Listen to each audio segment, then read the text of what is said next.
What is up, guys? It's Tom from Tech Time. Here at Tech Time, we bring you all your tech all the time. So if that's something that interests you, make sure you hit that subscribe button so you can stay up to date with our weekly content. Today, guys, I just want to have a quick little tech talk with you about some of the upcoming flagships that are coming out and the state of the tech world, where everything is being leaked out nowadays, and it's making these events not even exciting because you know every little detail of what's coming out at these events. So to me, that's where we're going to start. I'm kind of disappointed with it. Yeah, I like a leak here and there. It does get you hyped up, gives you a little excitement. But the Google Pixel 3 and 3 XL have been leaked out so much that unless Google gives us something crazy that we did not expect, we know exactly every single thing about this phone. To me, that's not exciting. Yeah, people are going to tune in and they're going to want to know, is Google going to surprise us with something? Especially because of these crazy, Google Pixel Ultra, whatever the conspiracies that were going around. Me personally, I don't feed into it. I don't see that happening. I think you're going to get the two phones that are expected, two phones that we've already seen unboxed, two phones that we know every feature to. Don't get me wrong. Google's going to do some things with software that hasn't been leaked, on the cameras and sprucing things up inside the phone. But you know what it looks like. The base specs, kind of takes the excitement away. Samsung did pretty much the same thing.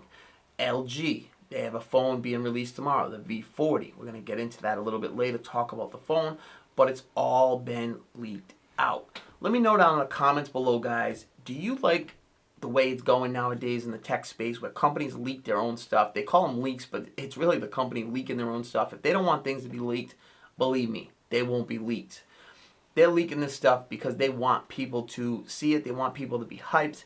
But to me, it takes the hype away. Small leak here and there, small little hints, subtle things like that, that's cool. Use it in your marketing, your branding.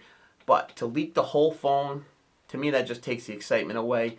I like how it used to be done years ago. You would go into an event and you would watch, or you would wait for the news to drop later, and you wouldn't know nothing about it until it came out. And then you find out the specs. Then you come and you find out the features on the phone or the computer or whatever it may be.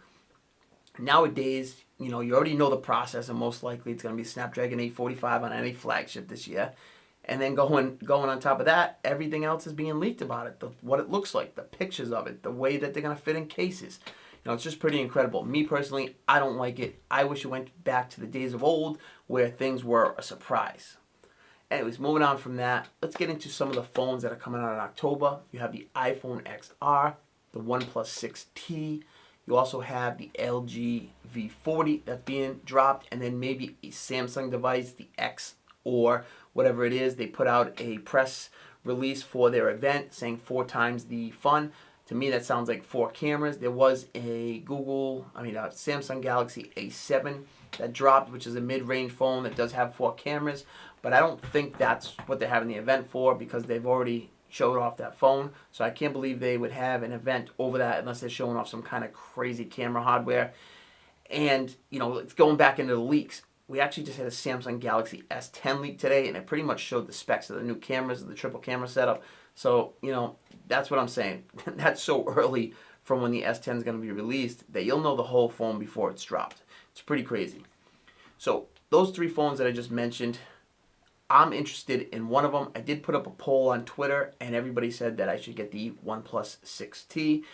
All of them are coming to the T-Mobile carrier, so I'm going to use my Jump on Demand line, and I'm going to pick up one of those phones. It might be the 6T, might be the V40, if I think the V40 has done enough improvement over the G7, because my G7 review is dropping, or might have just dropped when this video gets released, and there's definitely a lot of software issues with the G7.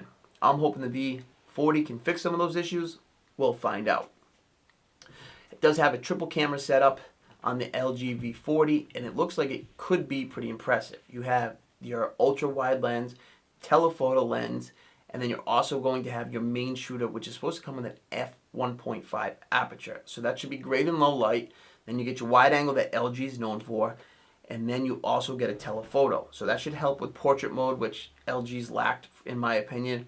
And then it also should, give you the ability to zoom in, not using digital zoom. So those are pretty cool. You're going to have all the bases for all different types of cameras. Only thing you're missing is a monochrome sensor. And then on the front-facing camera, you're rumored to have two cameras, a wide lens and a regular selfie lens. Their selfie camera definitely was much improved on the LG G7 compared to prior LG phones. So I'm hoping that this phone can really do some big things. I hope they tune back their software a little bit or added more RAM for the optimization that they need, because I was really getting a lot of lag on the LG G7. So hopefully LG can fix that, and that's going to be a phone to keep an eye on. They definitely have potential with that. Moving on to the OnePlus 6T, that should be dropping later this month. That is another phone that looks super interesting. OnePlus pushes out these phones at a cheaper price point than most of the flagships. Don't get me wrong, the price is creeping up there, but it's still lower than all these other flagships. Nowhere near the $1,000 price point yet. And they were rumored to have 3 cameras. Looks like it's just going to be 2, but the cameras have been much improved on the OnePlus 6. From what I've seen, the camera quality looked much improved over the 5T and the 5. So I'm expecting that it's going to be even better on the 6T. You're getting a near bezel-less design with a teardrop notch, or whatever you want to call it, similar to what you've seen on the Essential phone, with like just a notch around the front-facing camera. So to me, that's a lot better than these big intrusive notches. We'll see exactly how it goes. That's a phone I'm really interested in. It looks like it's going to make it on T-Mobile and be the only carrier that it's ever been on in the United States. So to me, that's very interesting. I like what T-Mobile is doing there. Wish there was more phones and more options on carriers. We have a lot of great phones out there, like, the Razer phone. There's a bunch of other phones. Xiaomi makes a great phones. Huawei, probably not going to see that happen anytime soon. But there's a lot of great phones that you'd love to see on carriers. Even some of the HTC phones, you don't get to see them on a lot of carriers. It's a shame because, they're not going to get into the hands of the masses until they get into carriers. So I'm interested in that one too. Just a quick little overview on that. The other phone that I'm interested in is the iPhone XR. That one looks to be, from people calling it the peasant model of the iPhone. You have the iPhone XS, the iPhone XS Max, and then the iPhone XR. So it has all the same features minus the screen. You have a low resolution screen. It's a beefed up 720p display, but iPhones, Apple, they make great LCD displays. So I'm assuming it's going to be a pretty nice LCD display. On top of that, you get the Egg 12 Bionic chip, super fast, and the only other features you're lacking are the dual camera setup. You're getting a single camera, but they say you will be able to get portrait mode with the single camera using software, and you're not getting 3D touch. You're getting a haptic type of motor feedback type of touch thing. So to me, I'm not a big 3D touch guy. I'm not a big Apple guy in general, but I'm interested in trying that phone out at that price point to see if it's worth it. I might skip it though, and probably will end up with the LG V40 or the OnePlus 6T. Another phone that I'm really interested in that I didn't mention earlier that is dropping is the Google Pixel 3. We mentioned the leaks and stuff. That one's very interesting. I'm really sad to see it only be on Verizon. I wish it was on other carriers. Yeah, you can probably get it on Project Fi, but why not on AT&T or T-Mobile? T-Mobile in general, because that's what I use. I would really be interested in that. Hopefully it does make its way over there eventually. Right now, I don't know if they're just doing great business with Verizon or they just don't care to expand to more people, but I don't know anybody who's not a tech-savvy person, in my group anyways, that has owned a Google Pixel. Most people that I know, or the only people I know that own Google Pixel phones, were tech-savvy people. Now, wouldn't you want to be able to get that phone in the hands of the masses by bringing it to a T-Mobile or a AT&T? Yeah, Verizon, but even at Verizon, it's not pushed out. I went there to go shopping with a family member, and that was the only phone that they really didn't sell us on. They tried to sell us on the Samsung and the Apple phones. To me, that's not good for your Verizon workers, who your sole carrier that you guys work with, to only be pushing out the other phones and not the Google phones. That was just one worker, but when I was in the store, I didn't see one person walk over to the Google Pixel phones, and that's a shame because they're great phones.